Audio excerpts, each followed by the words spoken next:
Hello again. Every day now we are seeing new evidence of the terrible harm inflicted on people in this country by the hasty and ill thought out methods used to curb the spread of COVID. From the damage to the economy to the rise in deaths from cancer, all the signs are that things like the lockdowns caused immense harm and did little good. It is children who are suffering the most severe effects at the moment, especially the very young ones, under the age of 5. Since April, there's been a puzzling epidemic among young children of cases of acute and severe hepatitis, a liver disease. At first, experts tried to blame this on COVID, but that won't wash. More than 70 children under 5 have ended up in intensive care with this serious illness, and 12 children have needed liver transplants. This is all very odd, in fact quite unheard of. The explanation, though, has now been found, and very terrible it is too. In the usual way of things, babies and toddlers pick up all kinds of germs from those around them, and so they build up immunity to them.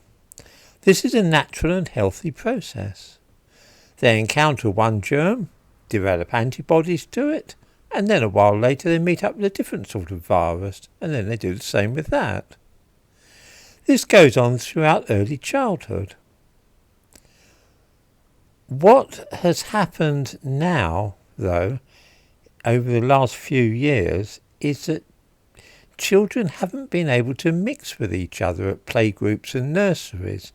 Indeed, they've not even been allowed to visit each other's houses or have birthday parties.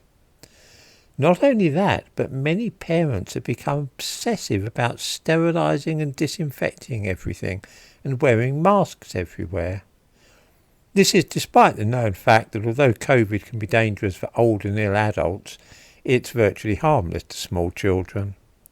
The natural consequence was, of course, that under 5s didn't pick up the usual immunity to common viruses belonging to the same family as the common cold.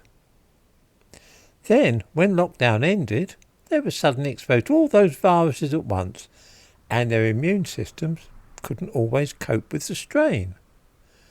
Hence all those cases of hepatitis, where their livers just packed in. That's only part of it, though. Casualty departments are absolutely packed with children who are developing serious viral infections at the height of summer, and their bodies don't know how to cope. Intensive care units are flooded with such children. Why are they going to A&E rather than seeing their GP? That was because GPs won't see children in person as a rule, but only talk to them via the telephone. Another wonderful after effect of the lockdowns. Worried parents want a doctor to see their kids, so they take them to hospital. It is, by the way, impossible to get a hospital appointment for children for other reasons. 13,000 children have had to wait more than a year for an appointment at hospital. In the description to this video, I give a couple of links about this. The lockdowns, which many people at the time thought foolish and wrong, have turned out to be catastrophic for the health of British children, and we're only now beginning to see some of the ill effects. There's much, much worse to come.